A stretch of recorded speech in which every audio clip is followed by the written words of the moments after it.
Bem-vindo à Escola Bíblica Online. Nós adotamos a revista Compromisso da Convicção Editora, da Convenção Batista Brasileira. Estamos na lição de número 3, falando sobre o assunto do trimestre, que é o cristianismo pioneiro, mas hoje falando com base na lição de número 3 sobre os fatos marcantes do início da Igreja de Cristo, numa referência aos eventos. E por falar em eventos, nós temos aqui no primeiro tópico, conforme Atos capítulo 2, versículo 1 até o 13, o Pentecostes e a manifestação do Espírito Santo. Aprove ao Senhor que no dia daquela festividade judaica, onde havia uma peregrinação até a cidade de Jerusalém, aquelas pessoas que formavam aquela multidão estivessem ali para ver os feitos notórios da parte de Deus quando se cumpriu a profecia de Joel, capítulo 2. Nós temos esta informação posteriormente através do sermão de Pedro, que vai fazer esta análise e, portanto, esta interpretação. Mas quando a gente analisa Atos 2, do 1 ao 13, nós vamos ver alguns símbolos do Espírito Santo. Lucas, ele descreve a vinda do Espírito Santo com dois símbolos. Quais são? Primeiro, houve o símbolo de um som, um ruído como que de um vento impetuoso. Aparentemente, foi esse som, esse barulho muito forte, semelhante àquele vento impetuoso, veemente, que atraiu as multidões e as reuniu. Houve também um símbolo visual. O povo ouviu algo e viu algo com dois sentidos do homem envolvido na experiência. Eles ouviram, viram e eles ficaram envolvidos na experiência, que seria muito mais difícil de desacreditar a realidade de alguma forma da ocorrência sobrenatural. Era inegável, ou seja, não tinha como negar que aquilo havia acontecido justamente dentro daquela festividade judaica. E Lucas não disse realmente que foi o fogo que o povo viu, mas a ação resultante dos discípulos deu a impressão de que o Espírito Santo era uma força distributiva operando sobre eles como línguas de fogo emanadas de uma só chama. Mas há um outro símbolo através das línguas faladas, porque diz o texto bíblico que começaram a falar noutras línguas. Os discípulos, no dia de Pentecostes, receberam um dom sobrenatural. E qual é o dom de línguas? É a capacidade de falar em línguas estrangeiras. Lucas apresenta este fato de maneira meridiana e clara. Os judeus de outras terras ficaram admirados porque ouviram os discípulos falando em seus próprios dialetos. E para alguns, ainda mais que ficou impressionante, é porque as línguas foram identificadas, logo conhecidas, além de que falavam os discípulos das grandezas de Deus. Eles entenderam perfeitamente essa manifestação ou ainda esse mover divino. Em Atos capítulo 2, versículo do 1 ao 4, vai nos dizer que justamente nessa festividade eles começaram a estar ali reunidos, eles estavam unânimes, porque estavam aguardando a promessa do derramamento do Espírito Santo. Atos capítulo 1, versículo 5, Jesus falou para os seus discípulos, dizendo o seguinte: porque João, na verdade, batizou em água, mas vós sereis batizados no Espírito Santo não muito depois destes dias.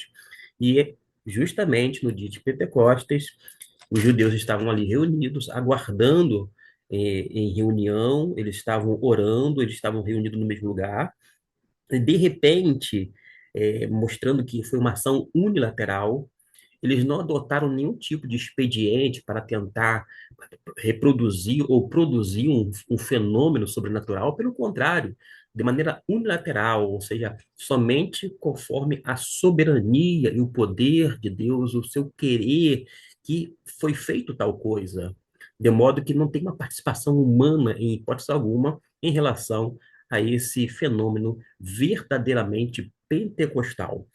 E com relação a essa ação, porque diz que de repente veio do céu um som, era um barulho, um ruído como de um vento impetuoso, muito forte, e encheu toda a casa onde estavam assentados. Nós não sabemos que casa era esta. Algumas pessoas apontam para o cenáculo, que era aquela sala superior, que recebia mais pessoas.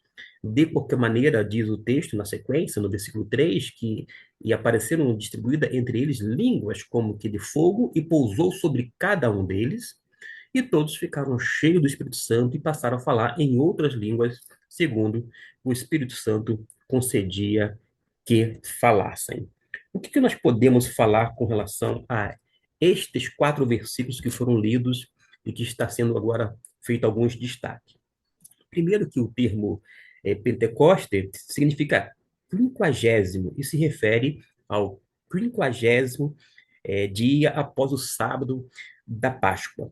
Era, na verdade, uma festividade muito importante dentro da comunidade judaica.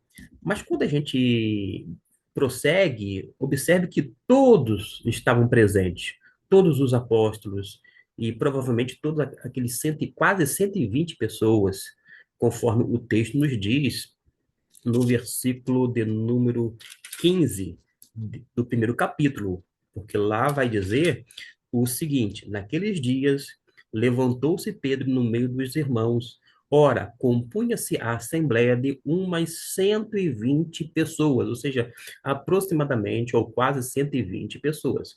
E provavelmente, além dos apóstolos, estavam esse número aqui, naquele dia, porque diz o texto, estavam todos reunidos, porque pelo menos é o contexto, digamos assim, imediato de Atos capítulo 2. Depois diz que estavam no mesmo lugar, possivelmente um lugar próximo ao templo, porque depois as pessoas ouvem, as pessoas da multidão ouvem aquele barulho e saem, vou dizer assim, correndo para verificar o que tinha acontecido, o ruído, aquele barulho semelhante ao vento impetuoso, muito forte, acabou atraindo a atenção das pessoas que formava aquela multidão peregrina naquela festividade, e menciona justamente esse som como de um vento impetuoso. O fogo aqui, para alguns, tem sido atribuído como se tivesse um caráter purificador. Mas acontece que quando Deus deu a lei a Moisés, o fogo foi símbolo da presença de Deus. E quando Deus derrama o seu espírito sobre toda a carne, cumprindo-se a profecia de Joel capítulo 2, entendemos também que esse fogo nada mais era do que o símbolo da presença de Deus. Prosseguindo, diz o texto no versículo 4, que todos ficaram cheios do Espírito Santo. Todos foram dominados pela influência poderosa do Espírito, particularmente evidenciada pelo falar em outras línguas que eles não conheciam.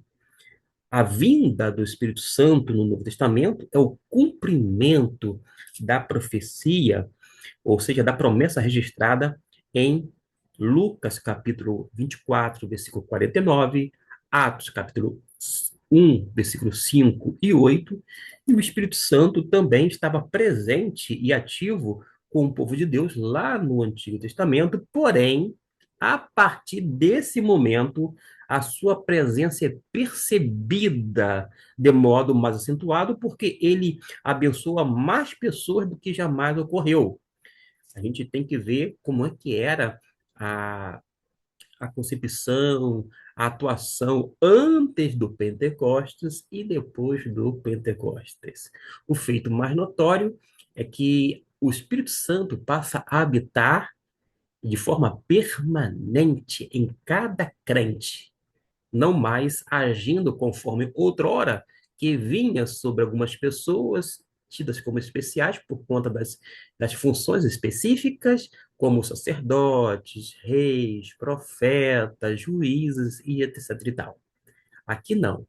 Diz que a partir deste momento, todos passaram a ser habitação do Espírito Santo de Deus. De modo que concluímos que todos nós, crentes em Jesus, temos esta habitação santa da parte do Espírito de Deus. Dito isto, a gente pode avançar e irmos, então, para esse outro aspecto aqui, que é o dom de línguas 2, capítulo do 5 ao 13. O autor da revista vai destacar o milagre dos discípulos falarem em várias línguas. Não foi dito uma língua naquela ocasião por aquelas pessoas, aqueles discípulos, inclusive os apóstolos. Não foi falado uma língua, digamos, estranha, muito menos foi uma língua tida como angelical ou ainda celestial. Não foi uma língua falada que quem falava não entendia e quem ouvia não entendia bulufas, nada disto. Não foram línguas incompreensíveis, ininteligíveis. Não foram línguas não concatenadas, sem nexo, nada disto. Repito, o que aconteceu no dia de Pentecostes com o verdadeiro dom de línguas, conforme descrito em Atos capítulo 2, e que é ratificado como variedade de línguas em 1 capítulo 12, versículo 10, é que este dom consiste na capacidade de falar idiomas humanos sem nenhum tipo de aprendizado prévio, pelo contrário, como uma ação direta do poder sobrenatural em cada um daqueles discípulos.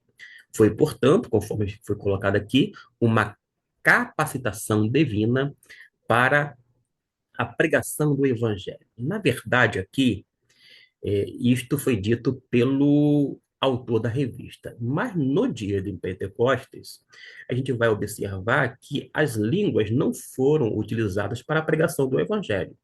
Isto porque Pedro depois se levanta juntamente com os 11 e começa a pregar, provavelmente em aramaico, porque as pessoas que vieram de várias nacionalidades ali representadas eram judeus, e eles conheciam o aramaico. Logo, Pedro, naturalmente, prega em aramaico, eles entendem, porque eles eram, na verdade, bilíngues, e isto é muito comum naqueles tempos.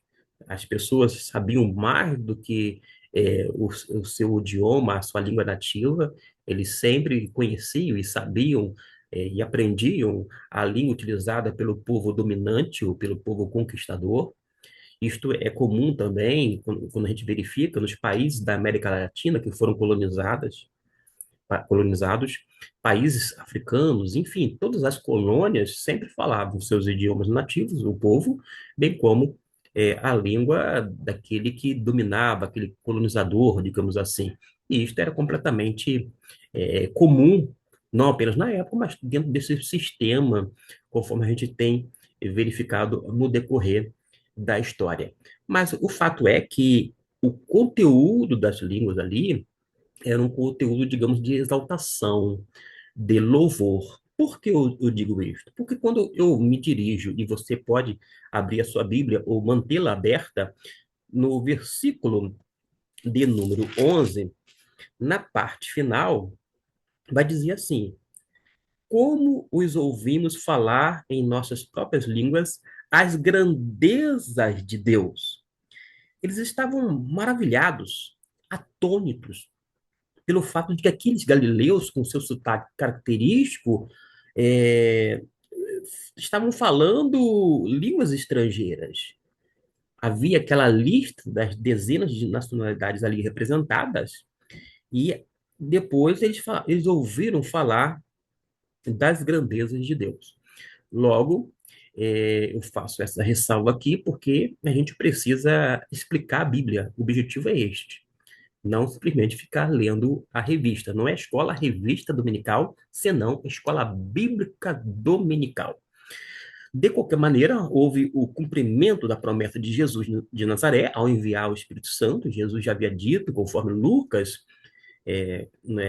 anteriormente tinha dito no final do seu evangelho, conforme está registrado. Jesus, depois, conforme o próprio Lucas registra a palavra de Jesus aos seus discípulos, um pouco antes da ascensão dele, isto é, a ascensão de Jesus, antes de voltar para o Pai, e Jesus, de fato, envia o Espírito Santo, e o Espírito Santo passa a habitar em cada crente e transferir poder. Poder para quê?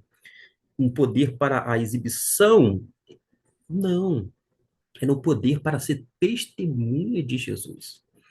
De uma certa forma, meus irmãos, ser crente hoje em dia no Brasil, de uma forma específica, a despeito de alguns líderes falar que os evangélicos são perseguidos aqui e acolá, é muito fácil e cômodo. Mas naquele período, ser crente em Jesus, dentro daquele regime estabelecido pelo Império Romano, era dificílimo. Primeiro porque nas cidades conquistadas, as pessoas tinham que dobrar os seus joelhos diante da imagem de César, porque César era o seu senhor, isto era o seu Deus, era tido como um Deus, uma divindade. Mas eles negavam é, César como senhor porque eles tinham um senhor. E o senhorio reconhecido era através, ou tão somente pela pessoa bendita de Jesus. E eles declaravam que Jesus era o senhor deles. Da mesma forma que Jesus é o Senhor nosso.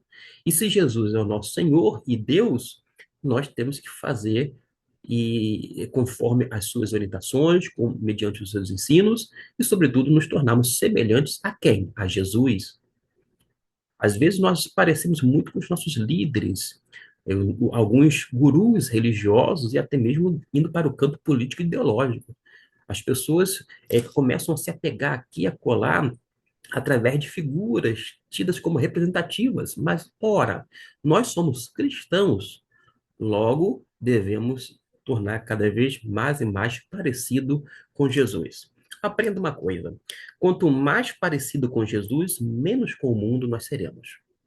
Agora, quando a gente vê uma avalanche de práticas e resquícios mundanos adentrando a igreja de Cristo, é sinal que as pessoas não estão, vou dizer assim, conforme a imagem de Deus, ou seja, conforme a pessoa de Cristo Jesus. Porque a igreja de Cristo tem que ser regida pela lei de Cristo, pelos seus ensinos, tendo Jesus como cabeça, não segundo os ditames de A ou B, não pelo achismo de alguns, mas segundo realmente a influência e o poder do Espírito Santo.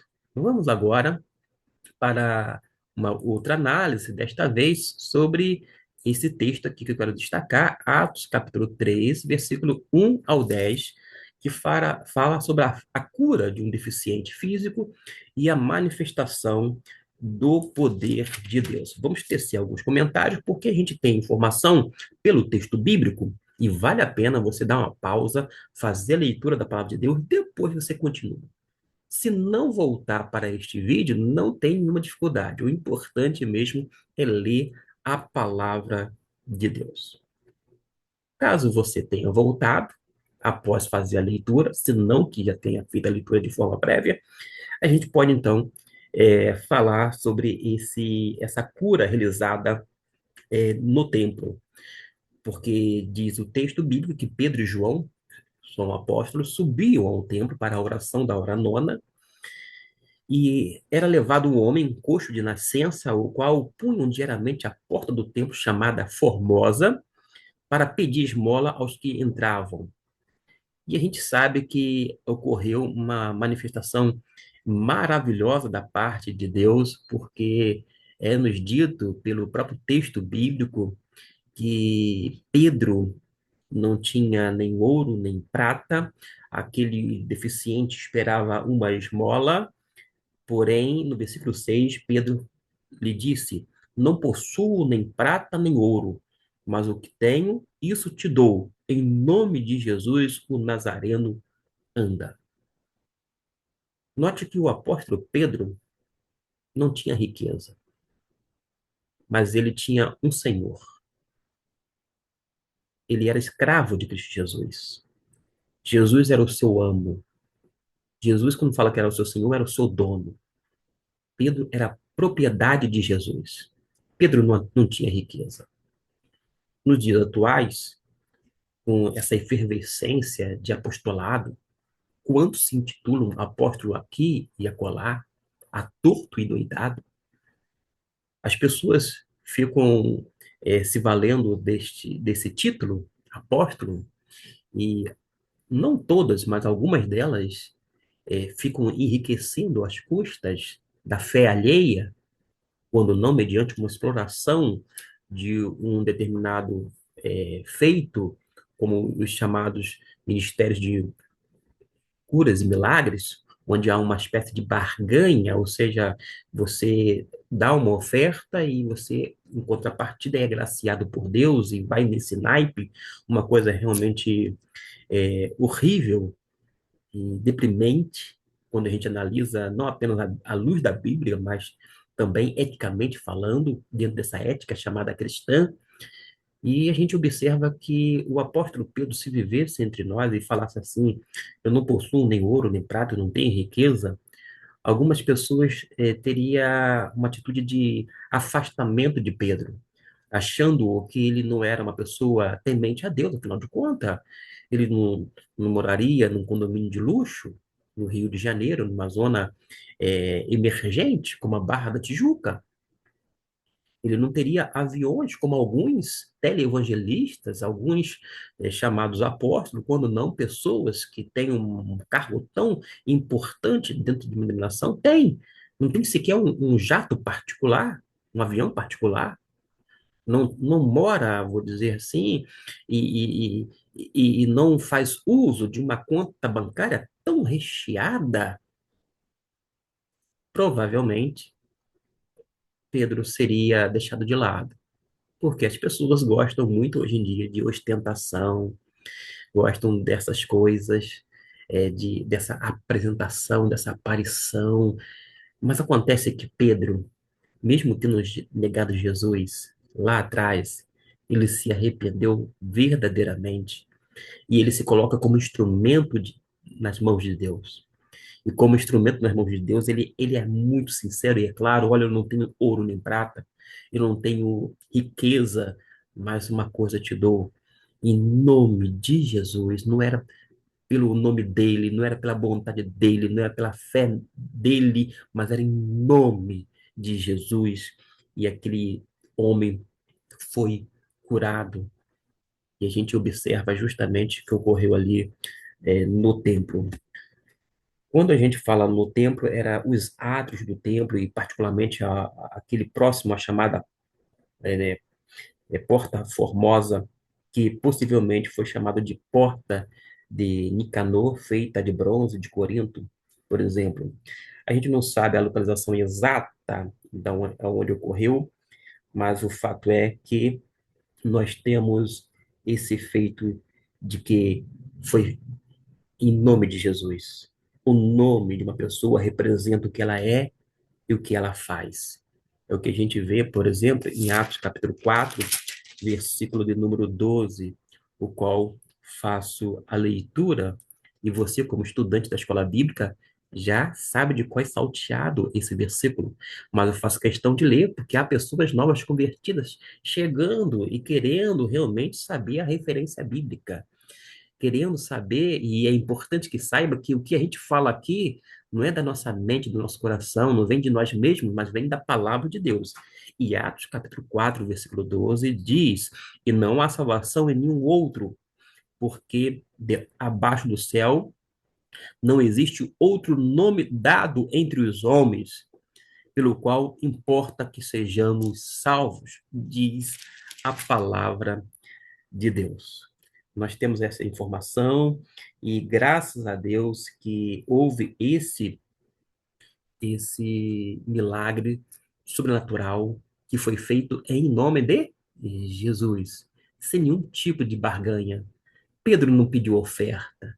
Pedro não falou: olha, espere tal dia, vai para uma reunião específica, nós vamos fazer um culto de milagres, de prodígios, uma atividade ou programação específica. Não, mas em nome de Jesus foi operado este feito sobrenatural em relação à manifestação do poder de Deus. Em nome de Jesus Cristo Nazareno, anda. Que coisa bonita, que coisa maravilhosa, que feito extraordinário, porque o deficiente físico foi curado. A cura aqui foi instantânea e mostra aqui depois o testemunho para a fé dos seguidores através dos tempos, mas principalmente para aquele período, porque através dos apóstolos Deus fazia milagres e prodígios, e esses milagres e prodígios corroboravam com a mensagem que era até então apregoada. Vamos para a, a parte, não esta aqui do significado espiritual e prática evangélica, mas a gente vai para o outro tópico que nos diz assim, Atos, capítulo 5 do versículo 1 até o 16. Eu estou localizando aqui na minha Bíblia, você pode fazer o mesmo. Atos, capítulo 5 do 1 ao 16, vai falar sobre aquele episódio de, até mesmo um tanto emblemático, né? Ananias e Safira. Vou começar a fazer a leitura de alguns versículos, vocês vão se situar, e aqueles que não conhecem vai ter uma noção do que foi dito. Entretanto, certo homem chamado Ananias, com sua mulher Safira, vendeu uma propriedade, mas, em acordo com sua mulher, reteve parte do preço e, levado o restante, depositou aos pés dos apóstolos. Nós deparamos com esse episódio curioso, que foi justamente, culminou nisto, na morte de Ananias e Safira, um casal que demonstraram ser infiéis em suas afirmações diante daquele colegiado dos apóstolos, e eles experimentaram algo terrível, que é a morte. A despeito do que é dito como esse evento que vai demonstrar a relevância da integridade da vida dos cristãos em todas as áreas, a despeito disto, algumas pessoas evocam alguns versículos da palavra de Deus, vez ou outra, como Jesus é o mesmo ontem, hoje e para sempre, ou conforme algumas versões, eternamente, para tentar mostrar que todos os milagres, todos os sinais e prodígios sempre devem ocorrer da mesma forma ou proporção do que aconteceu nos dias da chamada igreja primitiva, nesse período chamado também apostólico. Mas acontece que o texto de Hebreus, que fala que Jesus é o mesmo ontem, hoje, eternamente, ou para sempre, não fala com relação aos feitos de Deus, e sim com relação à imutabilidade de Jesus. Jesus não muda, essencialmente falando, em caráter, etc e tal. Mas a gente vai observar que o modus operandi da parte de Deus vai modificando aqui ou acolá. Tanto é verdade que nós temos a informação em outras epístolas paulinas, por exemplo, em Corinto, de que havia dons de curar. Era uma capacitação especial dada pelo Espírito Santo de Deus, conforme a sua soberania, o seu querer. Mas acontece que nós vamos ter episódios em que Paulo deixa seus companheiros enfermos. Uma outra coisa que nos chama a atenção quando analisamos a Bíblia é que Tiago, que era meio-irmão de Jesus, filho de Maria, Tiago vai dizer o seguinte, que tinha pessoas, né, uma pessoa que estava debilitada a ponto de não poder ir à igreja. Ela estava literalmente acamada. E qual é a orientação de Tiago? Chame os presbíteros. Chamar os presbíteros para que os presbíteros vão à casa do indivíduo. Note que o indivíduo não era levado para a igreja, porque a igreja não era o local de ter o restabelecimento das suas enfermidades necessariamente.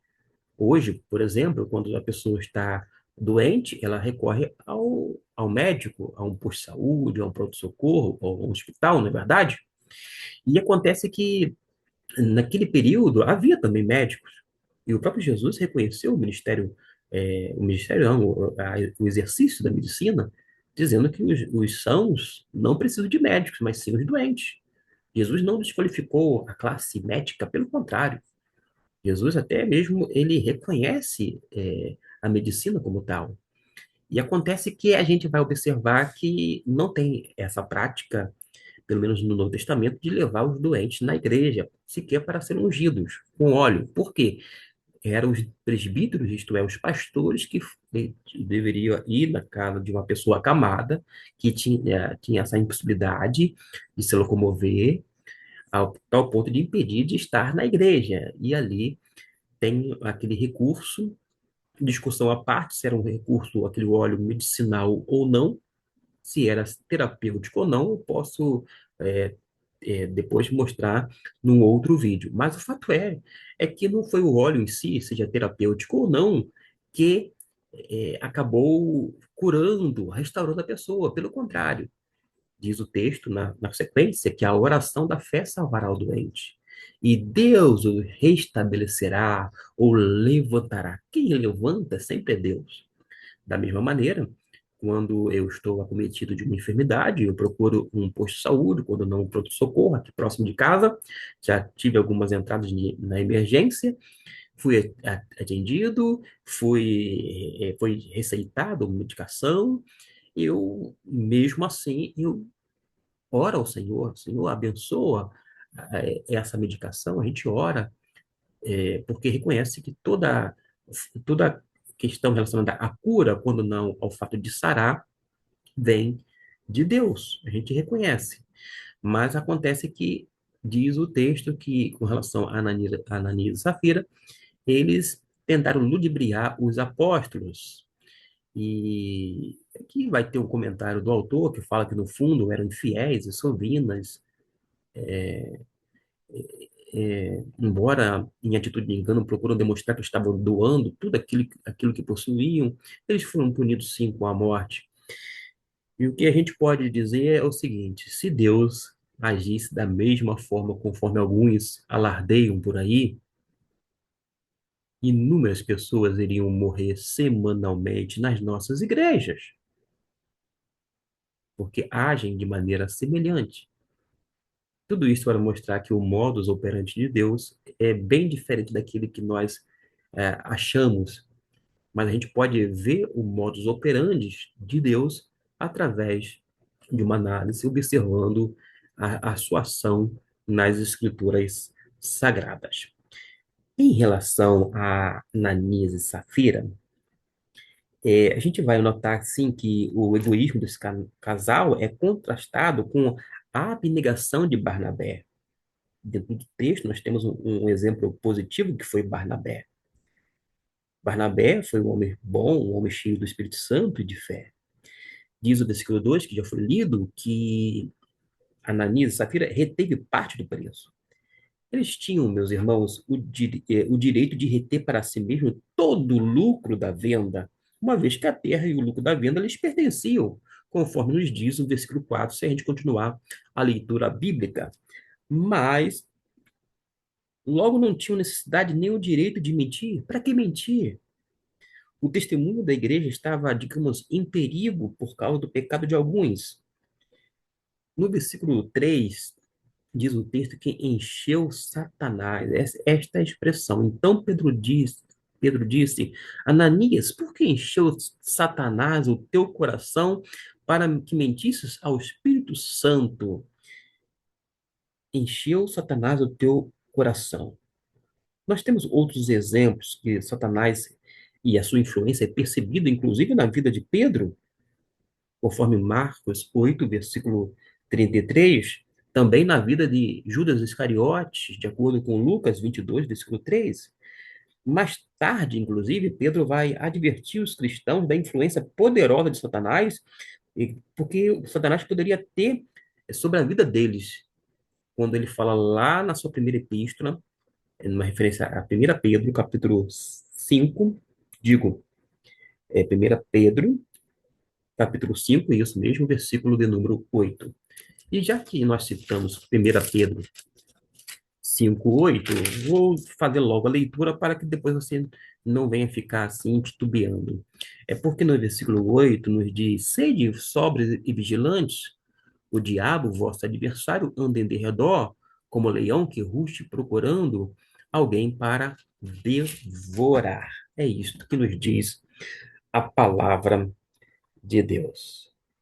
A gente já sabe aqui como é que foi o desfecho e podemos ir para um outro aspecto que é o crescimento e o poder da igreja, conforme Atos capítulo 5, versículo 12 até o 16, que fala que os apóstolos faziam muitos milagres. Isso mesmo.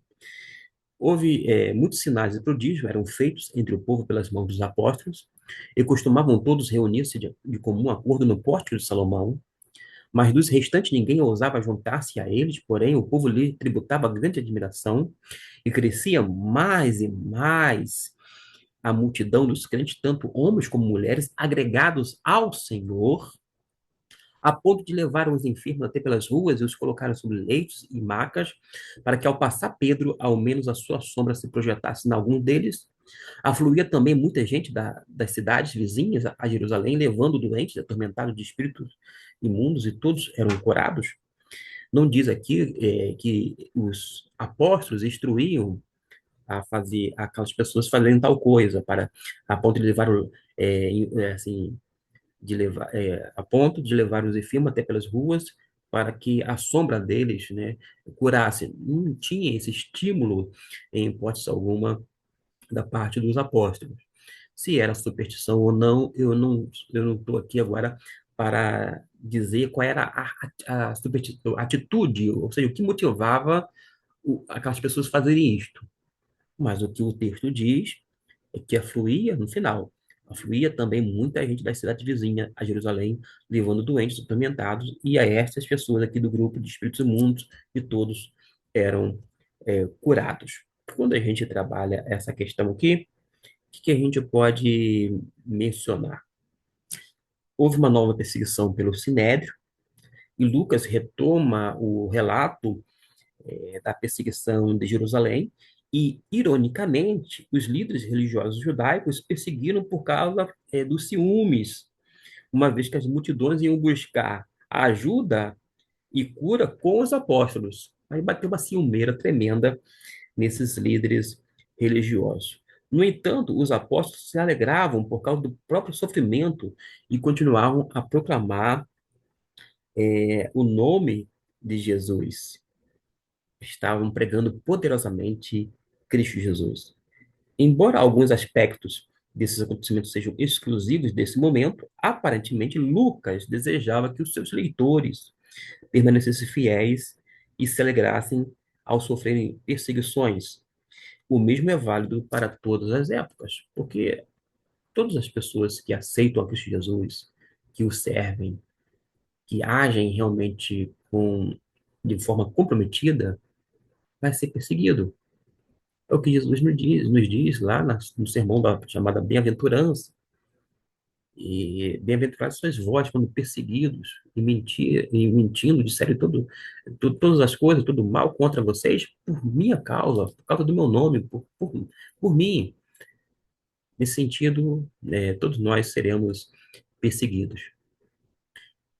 Tem esse crescimento do poder de Deus, aqui fala justamente sobre algumas coisas. Eu vou para uma questão de tempo, para Atos, capítulo 9, versículo 32 ao 43, que fala sobre uma cura, teve um impacto na fé da igreja que estava nascendo.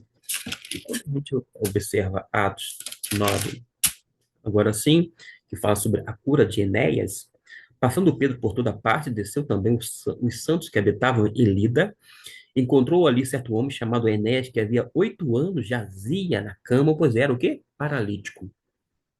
E disse-lhe Pedro: Enéas, Jesus Cristo te cura. Levanta-te e arruma o teu leito. Ele imediatamente se levantou. Vieram todos os habitantes de Lida e Sarona, os quais se converteram ao Senhor. Note que esse prodígio, esse milagre, acaba atraindo e corroborando com a mensagem de Jesus, de modo que eles vieram a se converter. Pessoas não apenas da cidade de Lida, onde Enéas estava, mas também de uma localidade chamada Sarona. E quando fala Sarona, porque a notícia sobre a cura do paralítico exercia um grande impacto na medida que se espalhava pela planície de Sarona, que se estendia cerca de 80 quilômetros ao norte de Jope. É o que nós temos aqui. Esse testemunho continua a se propagar dentro do texto, e Lucas vai registrar o modo como Pedro levou o evangelho para outras regiões da Judéia e também Samaria. Vamos para um outro tópico, que são vários tópicos aqui. Atos 9 do 32 ao 35. Aqui é 32 até o 43. Aqui é ainda sobre a cura de Enéas, que nós já falamos um pouco, mas vamos então prosseguir, porque até o 43 tem a ressurreição de Dorcas, um outro fenômeno muito interessante. Quando fala fenômeno sobrenatural, porque havia em Jope uma discípula por nome Tabita, nome este que traduzido quer dizer Dorcas, e ela era notável pelas boas obras e esmola que fazia. Ora, aconteceu naqueles dias que ela adoeceu e veio a morrer, e depois de a levaram, puseram no cenáculo, numa casa onde tem aquela parte superior, né? É isto que a gente entende como cenáculo, como uma casa que tem essa parte superior. Como Lida era perto de Jope, ouvindo os discípulos de Pedro que ali estavam, enviaram dois homens que pedissem: não demores em vir ter conosco. Pedro atendeu e foi com eles. Tendo chegado, tendo chegado, conduziram-no para o cenáculo e todas as viúvas o cercaram, chorando e mostrando-lhe túnicas e vestidos que Dorcas fizeram enquanto estava com elas. Mas Pedro, tendo feito sair a todos, pondo-se de joelhos, orou e voltou para o corpo e disse: Tabita, levanta-te. E ela abriu os olhos e, vendo a Pedro, sentou-se. Ele, dando-lhe a mão, levantou-a e, chamando os santos, especialmente as viúvas, apresentou-a viva. Isto se tornou conhecido por toda Jope, e muitos creram no Senhor. Pedro ficou em Jope muitos dias em casa de um curtidor chamado Simão. Note esta informação a partir do versículo 36 até o versículo 43, que vai mostrar esse episódio extraordinário, a ressurreição de Dorcas. Depois de haver a ressurreição, aqui é Tabita e Dorcas, tá? É a mesma pessoa que a gente falou. Vamos então para a aplicação. O Espírito Santo nos capacita para a propagação do Evangelho até os confins da terra. Que o Senhor instrumentalize os seus servos para a sua obra de resgate das vidas, povos e nações. A Bíblia comprova a poderosa atuação do Espírito Santo na marcha da igreja. O próprio Deus capacita os seus servos para o serviço para o qual ele os chama. E a conclusão é a seguinte: nesta exposição bíblica, percebe-se que as línguas acenavam para uma ação purificadora para a missão que estavam incumbidos. O que está aqui, eu vou colocar,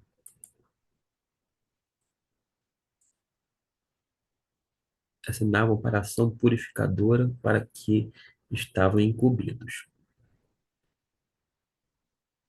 Particularmente, eu não entendi a ignorância por parte deste, o que o autor está dizendo. De qualquer maneira, as línguas no dia de Pentecostes, conforme acertadamente John Stott fala, tornou-se um símbolo da universalidade do Evangelho. Pode ser que seja essa ideia de tornar com que a missão de Jesus de pregar o Evangelho a toda criatura, em todos os lugares, esteja incumbida, esteja fazendo parte disto. De qualquer maneira, é isto, com relação às línguas. Porque através das línguas e dialetos falados no dia de Pentecostes, pessoas representando diversas nacionalidades ouviram falar das grandezas de Deus. E esta passagem é um desafio para que o cristão ore para a cura divina, mesmo diante de circunstâncias em que a razão e a medicina não apresentem soluções. Clamar pela intervenção divina. Bom, com relação à questão de uma enfermidade ou de uma coisa desse naipe, a Bíblia, conforme eu mencionei agora há pouco aqui, citando Jesus, ele disse que os sãos não precisam de médicos, mas sim os doentes. Quando nós estamos doentes, naturalmente nós recorremos aos médicos, à medicina propriamente dita. Todavia, a gente não descarta a ação divina, pelo contrário. O próprio texto lá no Antigo Testamento fala que Deus assiste o enfermo no leito de enfermidade. O Senhor está sempre presente, atuando. De qualquer maneira, quando uma pessoa está doente, ela pede a Deus sim para que venha curar. E Deus cura. Deus cura e Deus sara. Quando fala assim, Deus cura e Deus sara, é porque, biblicamente falando, existem dois termos para a cura, dois termos para a restauração do enfermo, mas ambas atribuem-se tão somente a Deus. O fato de curar é aquela referência àquela ação sobrenatural, direta de Deus, quando Deus intervém e Deus restaura a saúde. Mas em outros momentos, temos alguns casos, poucos casos, mas nós temos registros de que diz que as pessoas foram saradas e não curadas. Qual é a diferença? Porque se houve a restauração de saúde, por que esse termo diferenciado, sarar de curar? Porque quando menciona sarar, geralmente é sarar mediante algum recurso terapêutico. Ainda assim, aquela restauração da saúde é atribuída tão somente a Deus e não necessariamente aos médicos, ou à medicina, ou ainda aos remédios, o próprio recurso, seja ele medicinal, seja ele plantas, seja ele de origem química, conforme nós temos nos laboratórios farmacêuticos, por exemplo, mas a gente reconhece. De qualquer forma, a oração da fé a oração da fé, diz Pedro salvará o doente, Deus ouve a oração, Deus ouve o nosso clamor, e quando Deus cura, segundo o propósito dele, para a honra e glória dele, não para exaltação pessoal, não para destaque de um ministério ou dominação, mas é tão somente para a honra e glória, até porque Deus não divide a sua glória com ninguém.